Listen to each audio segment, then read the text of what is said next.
Welcome student. এখন আমি আলোচনা করব আন্তর্জাতিক সম্পর্কের উপর লেনিনের বক্তব্য। আন্তর্জাতিক সম্পর্কের ক্ষেত্রে লেনিনের আজকের যে ব্যাখ্যাটা, এর তাত্ত্বিক দিক আমার অন্য ভিডিওতে আছে। লেনিনের সাম্রাজ্যবাদ সম্পর্কে আলোচনা, সেখানে বিশেষভাবে উল্লেখ আছে যে সাম্রাজ্যবাদের বৈশিষ্ট্য সম্পর্কে লেনিনের বক্তব্য কি, তাই তো? আর আজকের আলোচনাটা হবে আন্তর্জাতিক সম্পর্কের ক্ষেত্রে লেনিনের সাম্রাজ্যবাদ সম্পর্কে যে ধারণা, সেটা কিভাবে প্রয়োগ হয়েছে, অর্থাৎ সাম্রাজ্যবাদের সঙ্গে আন্তর্জাতিক সম্পর্কের কি মিল আছে, সেটা নিয়ে আজকের আলোচনা। দেখো, আন্তর্জাতিক সম্পর্ক আলোচনার ক্ষেত্রে মার্ক্সবাদী তত্ত্ব, সেখানে মার্ক্সের আলোচনা আছে, লেনিনের আলোচনা আছে। সেখান থেকেও তোমরা আজকের আলোচনার ক্ষেত্রে সহযোগিতা পাবে। অর্থাৎ সাম্রাজ্যবাদের বৈশিষ্ট্য সম্পর্কে বা সাম্রাজ্যবাদ কি, এ বিষয়ে তাত্ত্বিক আলোচনা, এটা অন্য পেপারে লাগবে, সেটা খুবই গুরুত্বপূর্ণ, আমি ভিডিও দিয়েছি।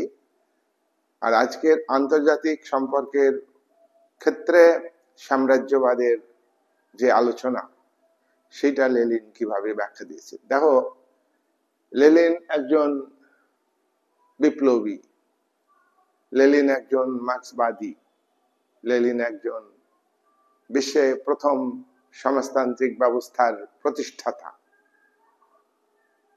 1917 সালে রাশিয়াতে দুটি বিপ্লব হয়েছিল। প্রথম বিপ্লব হয়েছিল 1917 সালের মার্চ মাসে বা ফেব্রুয়ারি মাসে। রাশিয়ার ক্যালেন্ডার অনুযায়ী ফেব্রুয়ারি বিপ্লব বলা হয়, আর ইংলিশ ক্যালেন্ডার অনুযায়ী সেটাকে মার্চ বিপ্লব বলা হয়। এই বিপ্লবের মাধ্যমে সংখ্যালঘিষ্ঠ পার্টি, অর্থাৎ মেনশেভিকের অর্থ হলো সংখ্যালঘু, এই পার্টির নেতৃত্বে বিপ্লব হয়। সেখানে দীর্ঘ 300 বছর ধরে যে সামন্ততান্ত্রিক ব্যবস্থা ছিল, জারতন্ত্র, সেটার অবসান ঘটে সেখানে অস্থায়ী প্রজাতান্ত্রিক সরকার তৈরি হয়। অস্থায়ী বলছে এই কারণে যে এই সরকার পুঁজিবাদ কায়েম করতে চায়। এই সরকার এসে লেনিনকে মুক্তি দেয়। লেনিন নির্বাসিত অবস্থায় ছিলেন সুইজারল্যান্ডে। কেরেনস্কি প্রধানমন্ত্রী এই প্রজাতান্ত্রিক সরকারের মূল ক্ষমতার অধিকারী, এবং এই সরকার লেনিনকে মুক্তি দিলে তিনি দেশে ফিরে এসে এপ্রিল মাসে একটি বই লিখলেন। সেই বইটার নাম হচ্ছে এপ্রিল থিসিস। এপ্রিল থিসিসে তিনি উল্লেখ করলেন যে সোভিয়েত ইউনিয়নের মানুষের কাছে 3টি মৌলিক সমস্যা। এক, সোভিয়েত ইউনিয়নের মানুষ খাদ্য চাইছে, খাদ্যের অভাব এই কেরেনস্কি প্রজাতান্ত্রিক সরকার বা ধনতান্ত্রিক সরকার পূরণ করতে পারবে না। 2, রাশিয়ার মানুষের কাছে সমস্যা, এখানে সামন্ততন্ত্র দীর্ঘদিন ধরে চলে আসছে। ভূমিহীন যারা, তারা জমির বা ভূমির মালিক নয়, এই মালিকানা কৃষকরা পাবে না, এই সরকার দিতে পারবে না। 3, প্রথম মহাযুদ্ধ চলছে।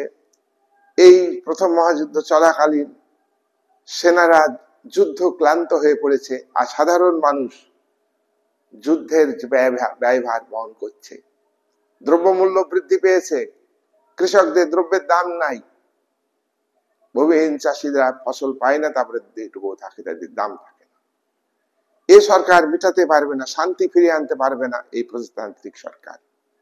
তাই জনগণের উদ্দেশ্যে এপ্রিল থিসিসে লেনিন বলছেন যে আপনাদের আর একটা দ্বিতীয় বিপ্লব করতে হবে। দ্বিতীয় বিপ্লবটাকে 1917 সালে নভেম্বর মাসে, এই বিপ্লব লেনিনের বলশেভিক পার্টি, রুশ সোশ্যাল ডেমোক্রেটিক পার্টি ছিল একটা, সেই পার্টির দুটি ভাগ হয়ে যায়। একটা হচ্ছে বলশেভিক পার্টি, যেটা লেনিন নেতৃত্ব দিয়েছেন, মার্ক্সবাদকে অনুসরণ করে এই পার্টি চলছে। কমিউনিস্টরা বিপ্লব ঘটাবে, তাই 1917 সালে নভেম্বর বিপ্লবের মাধ্যমে লেনিন বিশ্বের প্রথম সমাজতান্ত্রিক বিপ্লব প্রতিষ্ঠিত করেন। এই লেনিনের যুগ হচ্ছে সাম্রাজ্যবাদের যুগ।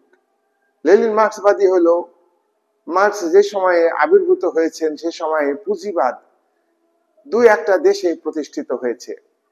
ইংল্যান্ডে শিল্পায়নের ফলে পুঁজিবাদী অর্থনীতি, ধনতান্ত্রিক অর্থনীতি, উদারনৈতিক গণতান্ত্রিক শাসন ব্যবস্থা প্রবর্তিত হয়েছে, পার্লামেন্টারি ডেমোক্রেসি প্রতিষ্ঠিত হয়েছে, সামন্ততন্ত্রের উচ্ছেদ হয়েছে ইংল্যান্ডে 1688 সালে গৌরবময় বিপ্লবের মাধ্যমে। সেই প্রেক্ষাপটে সাম্রাজ্যবাদ সম্পর্কে তেমন বক্তব্য তুলে ধরেননি কার্ল মার্কস।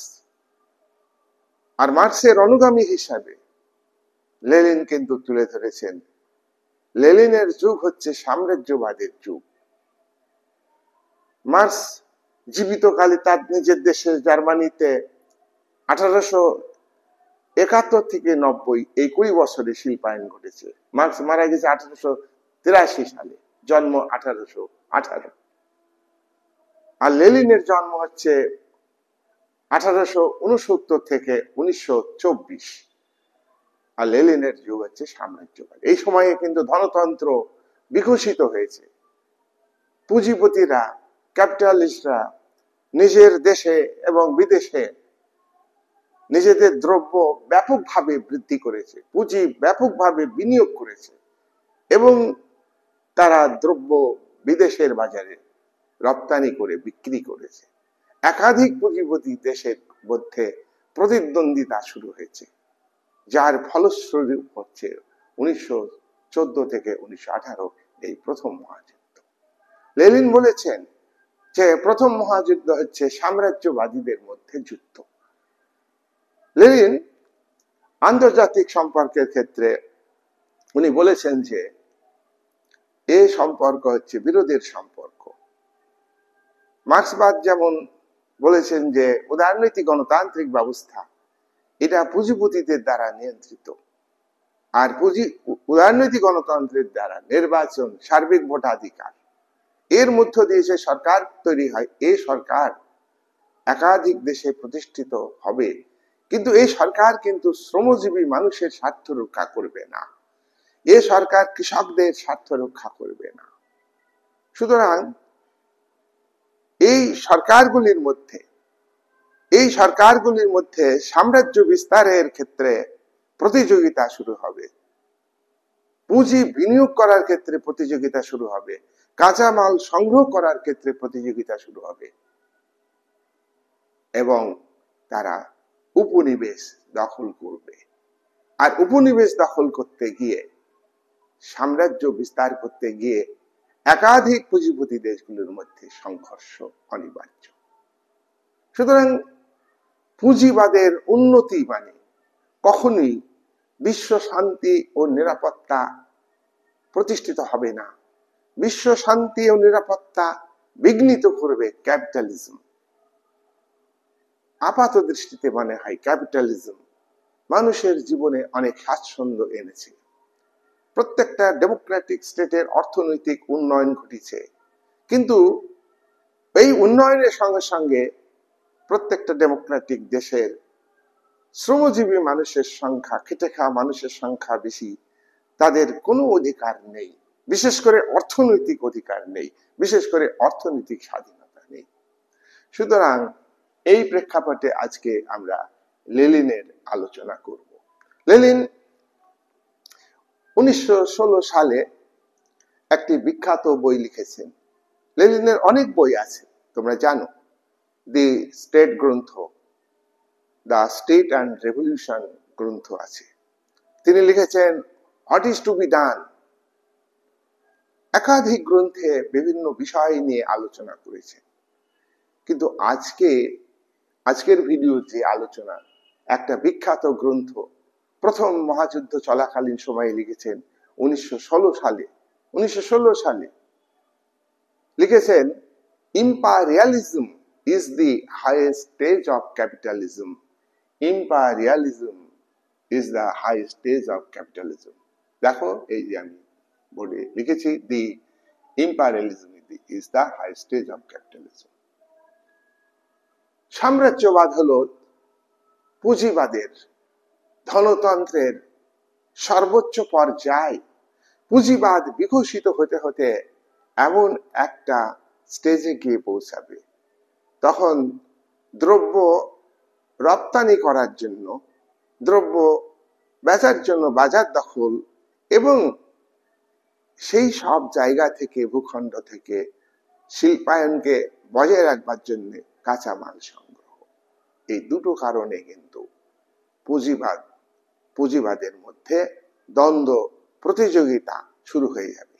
আর সেই দ্বন্দ্ব প্রতিযোগিতা থেকে তারা উপনিবেশ স্থাপনে উদ্যোগী হবে। তাই হয়েছে প্রথম মহাযুদ্ধের আগ অব্দি বিশ্ব পুঁজিপতি দেশগুলি দখল করে ফেলেছে, উপনিবেশ স্থাপন করেছে এশিয়া মহাদেশের দেশগুলিতে, আফ্রিকা মহাদেশের দেশগুলিতে, ইউরোপের মুষ্টিমেয় কিছু দেশ, ধনতান্ত্রিক দেশ, তারা পুঁজি বিনিয়োগের জন্য উপনিবেশ স্থাপন করেছে, দ্রব্য বেচার জন্য উপনিবেশ স্থাপন করেছে। উপনিবেশের জনগণের স্বার্থে নয়, এটা ঔপনিবেশিক শক্তির স্বার্থে, শোষণ করবার জন্য উপনিবেশের জনগণকে। তাই এই যে মূলধন বেশি বিনিয়োগ হলো, বেশি উৎপাদন হলো, বেশি দ্রব্য বাজারে বিক্রি হলো, তার মানে শ্রমিক শ্রেণীর স্বার্থ সংরক্ষিত হলো, খেটে খাওয়া মানুষের স্বার্থ সংরক্ষিত হলো, তা কিন্তু নয়। এই সম্পদ মুষ্টিমেয় ব্যক্তির হাতে কেন্দ্রীভূত হবে, দেশের মুষ্টিমেয় ব্যক্তির হাতে কেন্দ্রীভূত হবে প্রথমে, তারপর আন্তর্জাতিক ক্ষেত্রে বিভিন্ন দেশের পুঁজিপতি শ্রেণীরা মূলধন সংগ্রহ করবে। সেই আলোচনাটা imperialism is the highest stage of capitalism. Bangla হইল সাম্রাজ্যবাদ, হলো পুঁজিবাদের সর্বোচ্চ পর্যায়, পুঁজিবাদের বিকাশের সর্বোচ্চ পর্যায় বা শেষ পর্যায়। এই বিষয়টা লেনিন কিভাবে আলোচনা করেছেন তা আমি এখন আলোচনা করব। দেখো, লেনিন সাম্রাজ্যবাদের তিনটি সুনির্দিষ্ট বিষয় উল্লেখ করেছেন। কটা বিষয় সাম্রাজ্যবাদের তিনি নির্দিষ্টভাবে উল্লেখ করেছেন বিষয়? তিনটি। এক নাম্বার হলো, এখানে পয়েন্ট হচ্ছে একচেটিয়া পুঁজিবাদ। একচেটিয়া পুঁজিবাদ, মনোপলি ক্যাপিটালিজম। একচেটিয়া পুঁজিবাদ জিনিসটা কি? পুঁজিবাদ হলো ধনতন্ত্রবাদ, উৎপাদনের ক্ষেত্রে মূলধনকে গুরুত্ব দেওয়া। সমকালীন প্রেক্ষাপটে উৎপাদনে শ্রমিকের প্রয়োজন ছিল, আর আজকের প্রেক্ষাপটে কিন্তু শ্রমিক দরকার নেই। ম্যানেজমেন্টের জন্য শিক্ষিত কর্মচারী, ইঞ্জিনিয়ার এবং তারাই শিল্পকে এখন পরিচালনা করছে। আজকে মূলধন মালিকরা কিন্তু শিল্পের উৎপাদনের সঙ্গে যুক্তই নাই, সম্পর্কহীন হয়ে গেছে। তো লেনিনের যুগে লেনিন বলছেন যে একচেটিয়া পুঁজিবাদ, 2 ক্ষয়িষ্ণু পুঁজিবাদ, আমি ব্যাখ্যা দেব, 3 মুমূর্ষ পুঁজিবাদ। ক্ষয়িষ্ণু পুঁজিবাদ বা পরগাছা পুঁজিবাদ, মুমূর্ষ পুঁজিবাদ মানে কি? মুমূর্ষ মানে পুঁজিবাদ ধ্বংস হবে। একচেটিয়া পুঁজিবাদের লেনিন 5টা বিষয় উল্লেখ করেছেন। উৎপাদন 5টা অর্থনৈতিক বিষয়, একচেটিয়া পুঁজিবাদের লেনিন 5টা অর্থনৈতিক বিষয় উল্লেখ করেছে। 1 নম্বর দেখো, উৎপাদন ব্যবস্থা ও পুঁজির ব্যাপক কেন্দ্রীকরণ। এই নম্বরে আমি আলোচনা করব উৎপাদন ব্যবস্থা ও পুঁজির ব্যাপক কেন্দ্রীকরণ। এটা মানে কি? পুঁজিবাদ, লেনিন বলছেন পুঁজিবাদ একটা কৃত্রিম ব্যবস্থা। সামন্ততন্ত্রের শেষের দিকে উদীয়মান ধনিক বণিক শ্রেণী, যারা শহরের শ্রেণী, তারা গ্রামের ভূমিদাসদের সংগঠিত করে সামন্ততান্ত্রিক রাজনৈতিক ব্যবস্থার বিরুদ্ধে লড়াই করেছে ভূমিদাসরা, নেতৃত্ব দিয়েছে উদীয়মান ধনিক বণিক শ্রেণী, যারা পুঁজিবাদী সমাজে এসে মূলধনী শ্রেণী, ক্যাপিটালিস্ট ক্লাস, পুঁজিপতি শ্রেণী, তে পরিণত হয়েছে। এখন এই শ্রেণী একচেটিয়া ভাবে অর্থনৈতিক ক্ষেত্রে আধিপত্য বিস্তার করে। কিরকম ব্যাপারটা? লেনিন বলছেন যে সাম্রাজ্যবাদের ক্ষেত্রে, সাম্রাজ্য বিস্তারের ক্ষেত্রে পুঁজিপতি শ্রেণী, একটা দেশের পুঁজিপতি শ্রেণী একাধিক একাধিক ব্যক্তি থাকে। শিল্পের মালিক একটা নয়, একাধিক।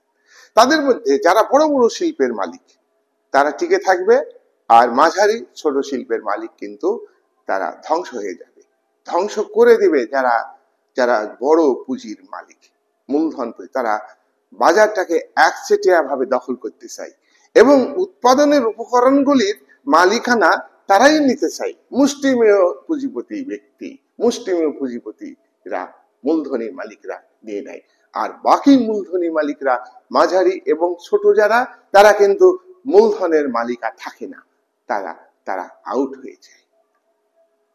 এখানে উৎপাদন ব্যবস্থা নিয়ন্ত্রণে চলে আসে কিছু পুঁজিপতি মানুষের হাতে বা পুঁজিপতি ব্যক্তির হাতে চলে আসে, মাঝারি ছোট থাকে না। আর দ্রব্য বাজারে বাজারটাও তাদের হয়ে যায়। এই হলো একচেটিয়া অর্থনৈতিক আধিপত্য দেশে এবং বিদেশে। প্রথমে দেশের বাজার দখল করে, তার কারণ একটা কথা মনে রাখবে, যেখানে শিল্পায়ন হয়েছে পূর্ব আগে, সেখানে কিন্তু শ্রমিকের সংখ্যা বেশি আর মালিকের সংখ্যা কম, এটা স্বাভাবিক, তোমরা জানো। তো শ্রমিকের বেতন কম, মজুরি কম, তো মজুরি কম মানে তো ক্রয় ক্ষমতা, কেনার ক্ষমতা কম, তারা তো দ্রব্য বেশি কিনতে পারবে না। বাজারে কারা দ্রব্য বেশি কিনে? যাদের পয়সা আছে তারা কিনে, কি তাই তো? তাহলে শ্রমজীবী মানুষের আয় কম, দ্রব্য কিনতে চাও, তাহলে দ্রব্য অতিরিক্ত উৎপাদন হচ্ছে। উৎপাদন ব্যবস্থা বিকাশমান, উৎপাদনের উপকরণ বা উৎপাদন শক্তি, এটা কিন্তু সবসময় ডেভেলপিং, উন্নত হচ্ছে, আর উৎপাদনও বাড়ছে। কারখানার মালিকরা একটা কারখানা থেকে একাধিক কারখানা তৈরি করছে, আর পাশাপাশি যারা গরিব কারখানার মালিক, অল্প পুঁজির মালিক, শিল্পপতি, তারা বাজার থেকে আউট হয়ে যাচ্ছে, ধ্বংস হয়ে যাচ্ছে। আর প্রত্যেকটা ধনতান্ত্রিক, যেখানে শিল্পায়ন হবে, যে সব দেশে শিল্পায়ন হবে, সব দেশেই কিন্তু শিল্পে পুঁজির মালিক হবে, শিল্পের মালিক হবে অল্প জন ব্যক্তি, আর বাকিরা কিন্তু আউট হয়ে যাবে। এই হলো পুঁজির ক্ষেত্রে একচেটিয়া ব্যাপক কেন্দ্রীকরণ। কেন্দ্রীকরণ মানে মানে কিছু ব্যক্তির হাতে চলে আসা। উৎপাদন ব্যবস্থাটা, প্রোডাকশন সিস্টেমের উপর কিন্তু উৎপাদন নির্ভর করে। পণ্য বেশি উৎপাদন হবে না কম উৎপাদন হবে, প্রোডাকশন সিস্টেমের উপর। প্রোডাকশন সিস্টেম নির্ভর করে প্রোডাকশন মেথডের উপর, উৎপাদন পদ্ধতির উপর, আর উৎপাদন সম্পর্কের উপর। প্রোডাকশন মেথডকে উন্নত করা হয়, প্রোডাকশন ফোর্স সবসময় ইনক্রিজিং, ডেভেলপিং, আর দ্রব্য বেশি উৎপাদন, যত দ্রব্য বেশি উৎপাদন হবে তত বেশি বিক্রি হবে, এবং সেই পণ্য বিক্রি করে যে অর্থ, সেটা মুনাফা আকারে আবার ইনভেস্ট হবে দেশে বিদেশে। এইভাবে পুঁজির মালিক আর ছোটখাটোরা সব আউট হয়ে যাবে। এটা হলো উৎপাদন ব্যবস্থার কেন্দ্রীকরণ। আর পুঁজিটা কিন্তু এই মুষ্টিমেয় ব্যক্তির হাতে চলে যাবে, আর বাকি পুঁজিপতিরা আউট হয়ে যাবে। দুই নম্বরে কি দেখো, দুই নম্বরে সাম্রাজ্যবাদের, একচেটিয়া পুঁজিবাদের যে 5টা বিষয় লেনিন অর্থনৈতিক বিষয় উল্লেখ করেছেন, 1 নম্বরে আমি আলোচনা করলাম। 2 নম্বর ব্যাংক পুঁজি, ব্যাংকের পুঁজি ও শিল্প পুঁজি। ব্যাংক পুঁজি কাকে বলে? দেখো, শিল্পের মালিকরা কিন্তু, আমরা মনে করি যে শিল্পের মালিক অনেক টাকা আছে, তার কোনো অভাব নেই, না, উৎপাদনের ক্ষেত্রে তাদের অভাব আছে, অর্থের অভাব থাকবে। শিল্প মালিকের কাছে যে ক্যাপিটাল আছে, ক্যাপিটাল তো বাড়াচ্ছে সব সময়, যত উৎপাদন বেশি তত পণ্য বিক্রি, যোগান বেশি, তত মুনাফা বেশি, আর মুনাফার অর্থ আবারও ইনভেস্ট হয়। এইভাবে উৎপাদন বাড়িয়েছে এবং তাদের অর্থ আছে, এটা স্বীকার করছি, কিন্তু এই অর্থটা থেকে ইনসাফিসিয়েন্ট। পুঁজিপতিদের কাছে মোর অ্যান্ড মোর ক্যাপিটাল, আরো আরো মূলধন চাই। পুঁজিপতিরা মোর অ্যান্ড মোর প্রোডাকশন চাই, আরো বেশি উৎপাদন, আরো বেশি উৎপাদন। পুঁজিপতিরা মোর অ্যান্ড মোর প্রফিট চাই, আরো বেশি লাভ চাই, আরো বেশি চাই। পুঁজিপতিরা একটার কাছে 5টা 6টা 10টা কারখানার সংখ্যা, মোর অ্যান্ড মোর ইন্ডাস্ট্রি চাই, মোর অ্যান্ড মোর ইনভেস্টমেন্ট চাই, মোর অ্যান্ড মোর দেশে পণ্য বিক্রি করতে চাই, more and more supply, more and more sale, more and more দেশে বিদেশে শিল্পায়ন ঘটাতে চাই। দেখো, একটা কথা মনে রাখবে, পুঁজিপতি ব্যবস্থাতে, ক্যাপিটালিজমে প্রথম দিকে শিল্পায়ন নিজের দেশে ঘটিয়েছে। তার কারণ অনুন্নত দেশে তারা শিল্প করতে দেয়নি, কারণ তাদের দ্রব্য অনুন্নত দেশে বেচবে। উপনিবেশে শিল্পায়ন ঘটেনি। তোমরা জানো যে ভারতের শিল্পের অবক্ষয় ঘটেছে। এই অবক্ষয় আর্টিফিশিয়ালি ব্রিটিশ উপনিবেশিক কোম্পানি, ব্রিটিশ সরকার এই অবক্ষয় ঘটিয়েছে। আমাদের শিল্পীদের বুড়ো আঙুল কেটে দিয়েছে। ঢাকার মুসলিম জগৎ বিখ্যাত ছিল, বিশ্বের সমস্ত জায়গায় বিক্রি হতো। সেই বাজারটা কেড়ে নিয়েছে ভারতীয় শিল্পীদের কাছ থেকে ইংল্যান্ডের শিল্পের মালিকরা। সেখানে আধুনিক প্রযুক্তিতে দ্রব্য উৎপাদন হয়েছে, বিরাট পরিমাণ দ্রব্য উৎপাদিত হয়েছে। কিন্তু 90 দশকে এই যে এলপিজি লিবারালাইজেশন, উদারীকরণ, নয়া উদারীকরণ, উৎপাদনের উপর রাষ্ট্রের নিয়ন্ত্রণ কমানো, উদারীকরণ, বেসরকারীকরণ, সরকারি উদ্যোগে উৎপাদন হবে না, কেড়ে নাও, সরকার লস খাচ্ছে, সরকার নিজের স্বার্থে ব্যক্তির মালিকানায় দিয়ে দিচ্ছে, সরকারের আয় বাড়াচ্ছে। সরকারের লাভ হইলে কি? সরকারের থাকে, জনগণের। আর ব্যক্তি মালিকানায় উৎপাদন হলে জনগণের কি লাভ? ব্যক্তি মালিকদের, মূলধন মালিকদের লাভ। আর এটা বিশ্বব্যাপী হচ্ছে। এটা কিন্তু আজকে উন্নত দেশগুলো শুধু নিজের দেশে শিল্পায়ন ঘটাচ্ছে না, যেটা দরকার ঘটাচ্ছে, আর বাকিটা অনুন্নত, উন্নয়নশীল, দরিদ্র, অর্ধোন্নত এই সমস্ত দেশে করছে। এইসব দেশের পরিবেশ দূষণ করছে, এইসব দেশে বিক্রি করে অধিক মুনাফা লাভ করছে। আজকে বিশ্বায়ন, গ্লোবাল, সবকিছু গ্লোবাল, মূলধন সঞ্চালন, শিক্ষা সংস্কৃতির সঞ্চালন, প্রত্যেকটা দরিদ্র দেশের নিজস্ব সংস্কৃতি, এডুকেশন সিস্টেমকে ভেঙে পশ্চিমী যে উন্নত সংস্কৃতি যেটা বলা হয় আর কি, সেটা চালু করা হচ্ছে শোষণ ব্যবস্থাকে আরো মজবুত করবার জন্য। যাই হোক, তাহলে আমরা দেখছি এই যে ব্যাংকের পুঁজি, তাহলে ব্যাংক পুঁজি কি করবে?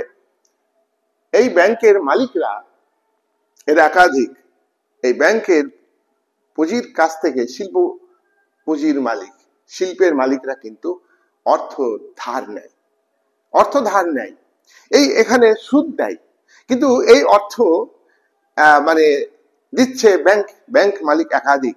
এবার ব্যাংক মালিকদের মধ্যে তোমার প্রতিযোগিতা, যেমন শিল্পপতিদের মধ্যে প্রতিযোগিতা, মাঝারি ছোট শিল্পপতিদের ধ্বংস করে দেওয়া, তেমনি ব্যাংকের মালিকদের মধ্যে যাদের অর্থ বেশি, তারা ছোট ব্যাংক মালিকদের বাজার থেকে আউট করে দিয়ে কিছু ব্যাংক মালিকের হাতে অর্থ চলে যায়। এটা হলো পুঁজির কেন্দ্রীকরণ।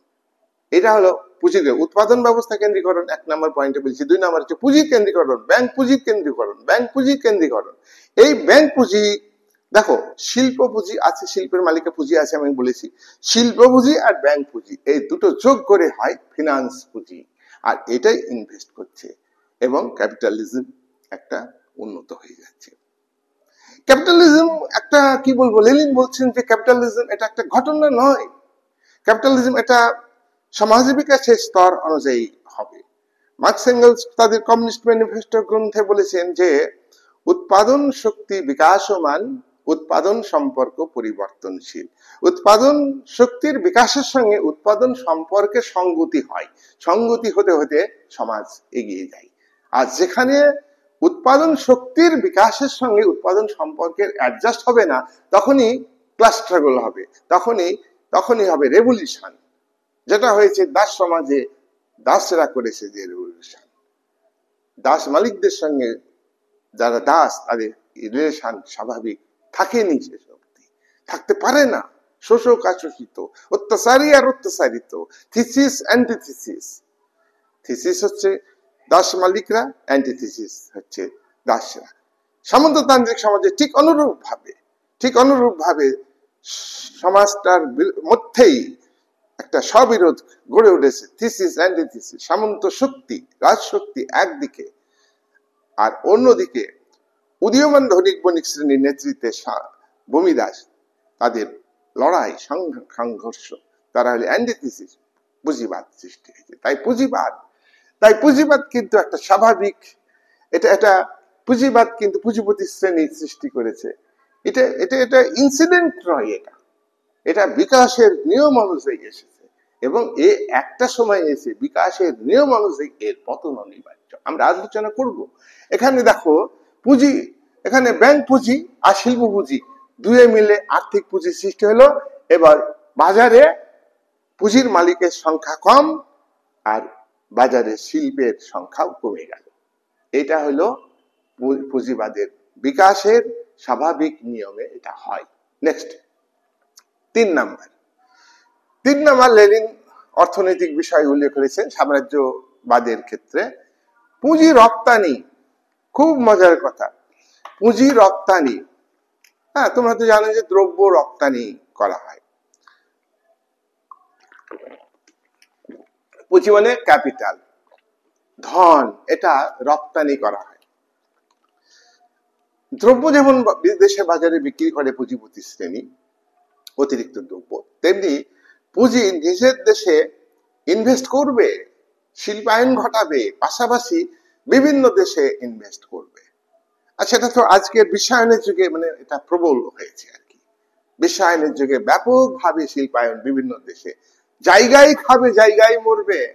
যে দেশে শিল্প করবে সেই দেশে দূষণ হবে, সেই দেশে পরিবহন ব্যবস্থা বিদেশের হাতে চলে যাবে, নয়া উপনিবেশবাদ কায়েম হবে। আর বিদেশিরা যুগ যুগ ধরে অর্থ নিয়ে যাবে, আর সেই ভূখণ্ডের অল্প উন্নত দেশ, developing country, under developed country, তাদের দেশের জনগণের কাছ থেকে শুল্ক নিয়ে চলে যাবে। রাস্তাতে আদায় করবে টোল ট্যাক্স, শিল্পে আদায় করবে, ট্রেন পরিবহনে আদায় করবে। এটা একটা শোষণের প্রক্রিয়া। এটা লেনিনের বক্তব্য। তো রপ্তানি করতে হবে পুঁজি, ক্যাপিটাল রপ্তানি করতে হবে। এবার ক্যাপিটাল রপ্তানি করতে গিয়ে দেখছে যে পুঁজিপতিদের মধ্যে প্রতিযোগিতা। হ্যাঁ, সমাজ বিকাশের নিয়মানুযায়ী ক্যাপিটালিজম প্রতিষ্ঠিত হবে, স্টেজ জাম করবে না। স্টেজ জাম করে যদি সমাজতন্ত্র প্রতিষ্ঠিত হয় তাহলে সেটা টিকবে না। সোভিয়েত রাশিয়া সমাজতন্ত্র পতনের একাধিক কারণ আছে, এটাও একটা কারণ। সামন্ততান্ত্রিক অর্থনীতির জায়গায় মাত্র কয়েক মাস ক্যাপিটালিজম, ধনতান্ত্রিক সরকার, কেরেনস্কি সরকার প্রতিষ্ঠিত হয়েছিল। অর্থনীতিও কিন্তু কৃষিভিত্তিক ছিল, সামন্ততান্ত্রিক অর্থনীতি। সেই জায়গায় সমাজতান্ত্রিক বিপ্লব লেনিন ঘটিয়েছেন। সেই সমাজতন্ত্র 1991 সালে তাসের ঘরের মতো হুড়মুড় করে ভেঙে গিয়েছে। বোঝা গেল? তাহলে স্টেপ জাম করলে হবে না। তাহলে ক্যাপিটালিজমের এখানে দেখো, পুঁজি রপ্তানি, ক্যাপিটাল এক্সপোর্ট করবে, অবাধ প্রতিযোগিতা, দেশের মধ্যে অবাধ প্রতিযোগিতা, আবার বিদেশের বাজারে পুঁজি ইনভেস্ট করবে, সেখানে কিন্তু প্রতিযোগিতা। তাহলে কি হবে? পুঁজিপতিদের মধ্যে দ্বন্দ্ব, দেশে দেশে দ্বন্দ্ব, এটা কিন্তু সৃষ্টি হয়। নেক্সট, 4 নাম্বার, আর্থিক দিক থেকে দেখো। হ্যাঁ, এখানে আরেকটা কথা বলি, এই যে এলপিজি ক্যাপিটালের এক্সপোর্ট, তাহলে প্রোডাক্টিভ ক্যাপিটাল আছে। শুনো, বিদেশে বিনিয়োগের ক্ষেত্রে মূলধন 2 রকমের হয়। মূলধন 2 ভাবে বিভক্ত। কিভাবে দেখো, এই যে ব্যাপারটা হচ্ছে যে প্রোডাক্টিভ ক্যাপিটাল মানে বিদেশে উৎপাদনের জন্য মূলধন বিনিয়োগ, বিদেশে উৎপাদনের জন্য বিনিয়োগ। আর একটা মূলধন আসে ক্যাপিটাল, লোন ক্যাপিটাল। দরিদ্র দেশগুলো ঋণ নেয়, এখানে ঋণ নেওয়ার জায়গা হচ্ছে আইএমএফ, বিশ্ব ব্যাংক দরিদ্র দেশগুলো, এবং শর্ত সাপেক্ষে ঋণ নেয়। দরিদ্র দেশ যে লোন নিচ্ছে আইএমএফ থেকে, বিশ্ব ব্যাংক থেকে, সেখানে শর্ত দিতে হবে যে আমি এই দ্রব্য উৎপাদন করতে হবে, ক্লিয়ার কাট বলতে হবে, ফর্মে উল্লেখ করতে হবে। এইবার বিশ্ব ব্যাংক, আইএমএফ উন্নত দেশের দ্বারা পরিচালিত হচ্ছে। সেখানে এমন সেই দেশে যে দ্রব্য উৎপাদন হয়, যে দেশে বিশ্ব ব্যাংকে টাকা বেশি আছে, আইএমএফ এর বেশি টাকা আছে, সেই দেশ ঠিক করে দিবে যে এই দেশকে এই শর্তে ঋণ দিতে হবে। আর দেশের প্রয়োজনে ঋণ ইচ্ছা মতো ঋণ গ্রহীতারা ব্যবহার করতে পারবে না, এটাও একটা শোষণ। এই যাই হোক, এখানে আর্থিক দিক থেকে পুঁজিপতিরা জোটবদ্ধ হয় বাজার দখলের ক্ষেত্রে। দেখো, ওয়ার্ল্ডের মার্কেট আছে আজকে বিশ্বায়নের যুগে, ওপেন মার্কেট, খোলা বাজার, খোলা বাজার ওপেন মার্কেট, ওপেন ইকোনমি, খোলা অর্থনীতি। বিশ্বের প্রতিটা শিল্পপতিরা এবং কর্পোরেট সঙ্গে যুক্ত যারা এমএনসি, মাল্টি ন্যাশনাল কর্পোরেশন, এরা কিন্তু জোটবদ্ধভাবে আলাপ আলোচনা করে বিদেশের বাজার দখল করছে। কিন্তু দখল করতে গিয়ে তারা এখানে এই দখলটা কিন্তু হয়ে গেছে। প্রথম মহাযুদ্ধের আগে আর্থিক স্বার্থে বিশ্ব কিন্তু ভাগ করে ফেলেছে। তাহলে ওয়ার্ল্ড মার্কেট হচ্ছে তোমার দখল করে নিচ্ছে পুঁজিপতিরা। তাহলে আমরা এই কথা বলেছি যে সাম্রাজ্যবাদ, পুঁজিবাদের সর্বোচ্চ পর্যায়, সাম্রাজ্যবাদ সৃষ্টি হবেই পুঁজিবাদের বিকাশ ঘটলে। 5 নাম্বার, এই যে বিশ্বের ভূখণ্ড দখল করা। প্রথম মহাযুদ্ধ তোমরা জানো, সব ওলট পালট হয়ে গেল। দ্বিতীয় মহাযুদ্ধ ভূখণ্ড সব ওলট পালট হয়ে গেল। কিন্তু দ্বিতীয় মহাযুদ্ধের পরে এই কথা সম্মিলিত জাতিপুঞ্জ সনদে বলা হলো যে উপনিবেশবাদকে আজ স্বীকার করা হবে না। উপনিবেশবাদ কথাটা খুব খারাপ জিনিস, দেশ শক্তি আছে বলে দখল করে নিবে না, হবে না। আবার সাম্রাজ্যবাদ, সাম্রাজ্য বিস্তার করবে শক্তিশালী দেশ, না, এটা হবে না। তাই কিন্তু এই দুটো বাতিল। কিন্তু যারা উপনিবেশিক শক্তি, শোষক, পুঁজি বিদেশে বাজারে বিক্রি করবে, যারা পরের তেলে পটল ভাজবে, মাছের তেলে মাছ ভাজবে, তারা কি চুপ করে থাকবে? না, তারা নয়া সাম্রাজ্যবাদ, নয়া উপনিবেশবাদ কায়েম করবে। এটা লেনিনও বলেছেন, এটা মার্ক্সের তত্ত্বেও এ কথা লেখা আছে। তাই মুসলিমীয় পুঁজিপতি শ্রেণী আর্থিক স্বার্থে বিশ্বের ভূখণ্ডকে ভাগ করে নিয়েছে। 19 শতকের শেষে বিশ্ব ভাগ করে নিয়েছে। 19 শতকের শেষে। 19 শতকের শেষে মানে কি? 1880-90 দশক। আর 20 শতকের প্রথমে, 20 শতকের প্রথম মানে কি? 1900 পর থেকে, যেটা প্রথম মহাযুদ্ধে যুদ্ধটা হয়েছে ভূখণ্ড ভাগ করার জন্য। আর ভাগ হয়েছে তো, ভার্সাই চুক্তি, জার্মানির ভূখণ্ড ফ্রান্স দখল করে নিয়েছে, বিভিন্ন দেশ দখল করে নিয়েছে। আবার উপনিবেশবাদ নিপাত যাক, সাম্রাজ্যবাদ নিপাত যাক, জাতিপুঞ্জের সনদে যারা বলল, তারাই কিন্তু জার্মানি যখন অক্ষশক্তির পক্ষে পরাজিত হলো হিটলার দ্বিতীয় মহাযুদ্ধে, তখন জার্মানিকে 2 টুকরো করে নিল। এক শক্তিশালী রাষ্ট্র সোভিয়েত রাশিয়া নামে সমাজতান্ত্রিক, সে পূর্ব জার্মানির দখল নিয়ে পূর্ব জার্মানিতে কমিউনিস্ট সরকার প্রতিষ্ঠিত করলো। আর পশ্চিম জার্মানিতে পুঁজিবাদী দেশগুলো, ইংল্যান্ড, ফ্রান্স, মার্কিন যুক্তরাষ্ট্র, এরা ভাগ করে নিল। এ কোন উপনিবেশবাদের বিরোধিতা করা? এ কোন সাম্রাজ্যবাদের বিরোধিতা করা? কখনই উপনিবেশবাদের বিরোধিতা নয়, সাম্রাজ্যবাদের বিরোধিতা নয়। নেক্সট, তাহলে মুসলিমীয় পুঁজিপতি শ্রেণী আর্থিক দিক থেকে দেশকে ভাগ করে নিল, ভৌগোলিক দিক থেকে ভাগ করে 5টা পুঁজিবাদের। এবার আমরা মেন পয়েন্টে আসবো, এই যে ক্ষয়িষ্ণু পুঁজিবাদ। খুব মজার কথা, ক্ষয়িষ্ণু পুঁজিবাদ। হ্যাঁ, পুঁজিবাদ হচ্ছে দুর্বল হয়ে যায়। অবাধ প্রতিযোগিতা, রপ্তানির ক্ষেত্রে প্রতিযোগিতা, পণ্য রপ্তানির ক্ষেত্রে প্রতিযোগিতা, কাঁচামাল সংগ্রহ করার জন্য প্রতিযোগিতা পুঁজিপতিদের মধ্যে, পুঁজিপতি দেশগুলির মধ্যে, একাধিক পুঁজিবাদী দেশ, একাধিক পুঁজিপতি শ্রেণী। তাহলে এদের মধ্যে দ্বন্দ্ব, এদের মধ্যে একটা পারস্পরিক অবিশ্বাস, এই মনোভাব তৈরি হয়, কম্পিটিশন তৈরি হয়। এই কম্পিটিশন বিভিন্ন ক্ষেত্রে আমি তা আলোচনা করলাম। তাহলে এখানে প্রোডাকশন ফোর্স কে পুঁজিপতিরা যত পারে ডেভেলপ করবে। দেখো না আজকে উৎপাদন ব্যবস্থা কিভাবে হয়ে যাচ্ছে।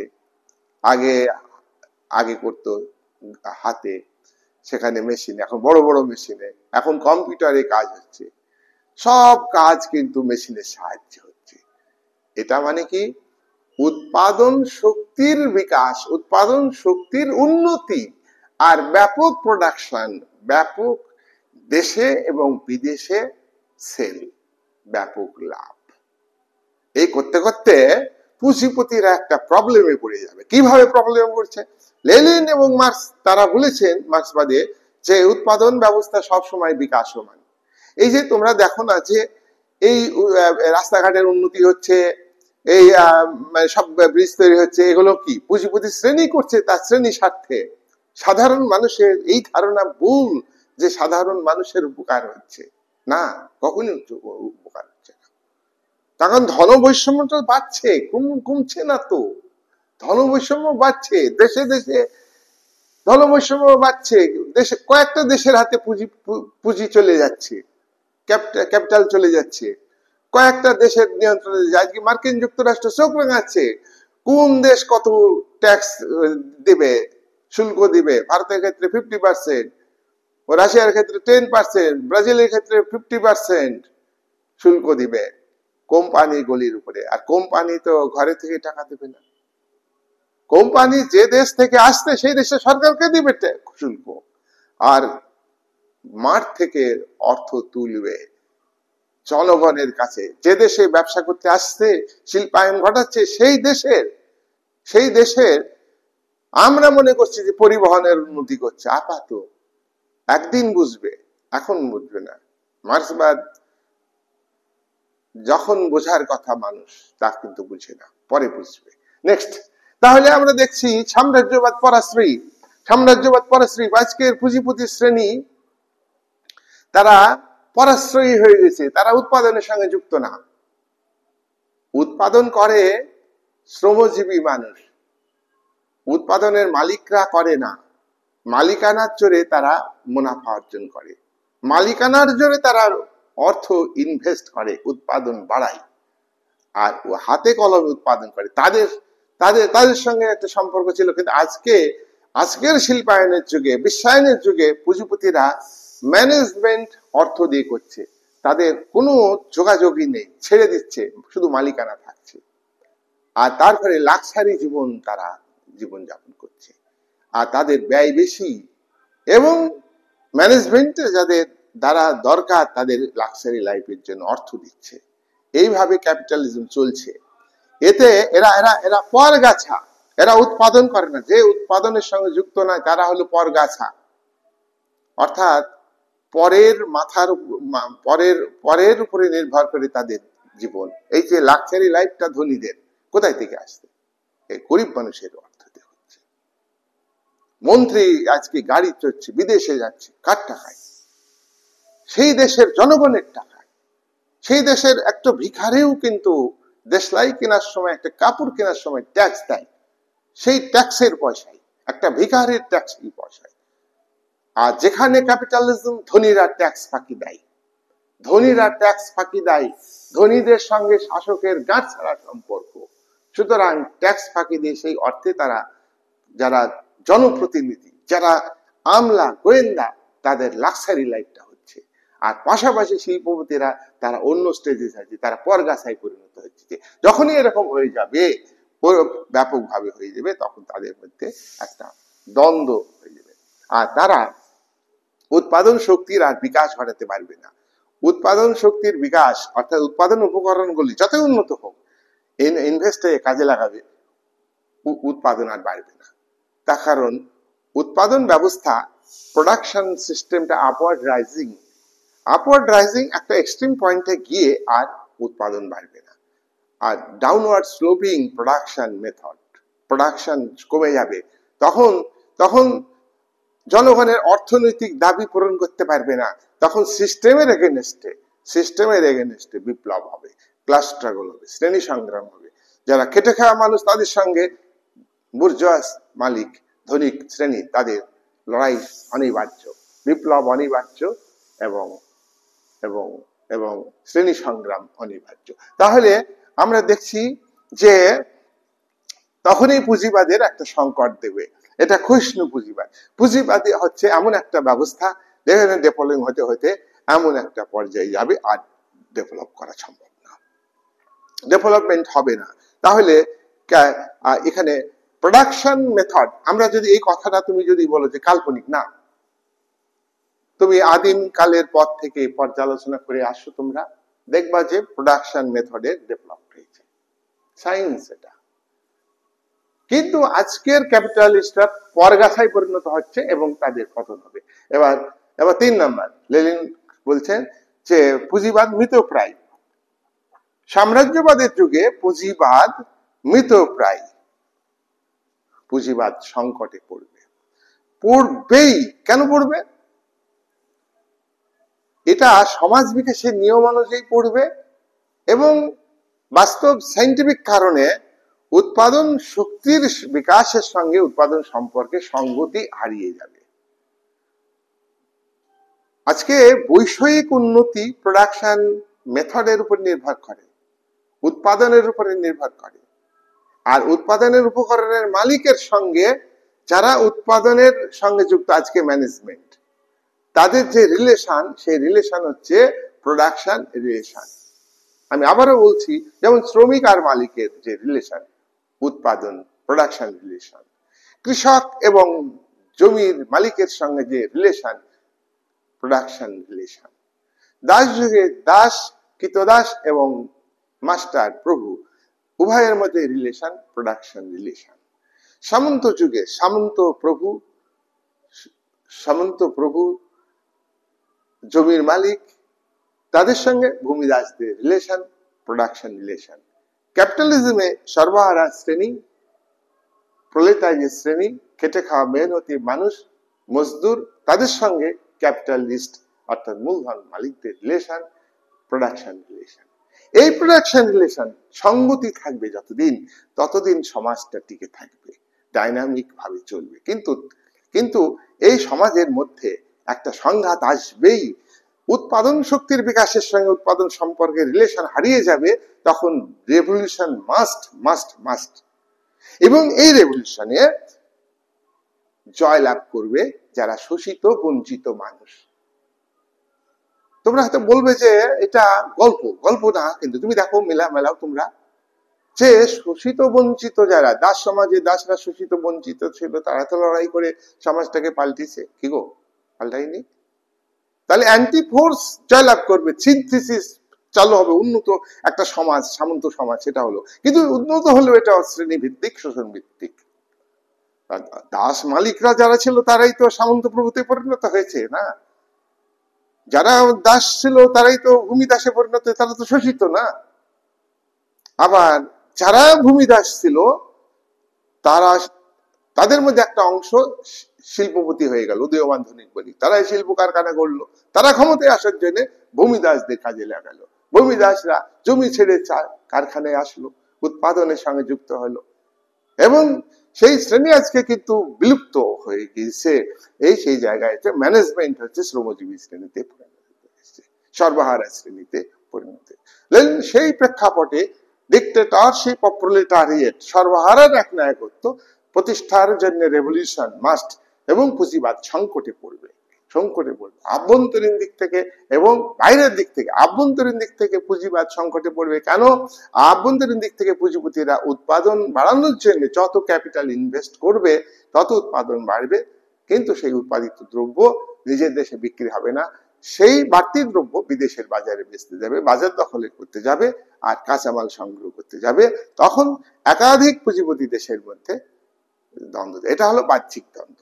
একাধিক পুঁজিবাদী দেশগুলির মধ্যে ব্যাপক বিদ্রোহ, দ্বন্দ্ব, যুদ্ধ চলে আসবে, কম্পিটিশন, তারপরে সাম্রাজ্য বিস্তার, তারপরে হচ্ছে যুদ্ধ, এবং তারপরে মৃত্যু, পতন। যুদ্ধ মানে মৃত্যু, পতন।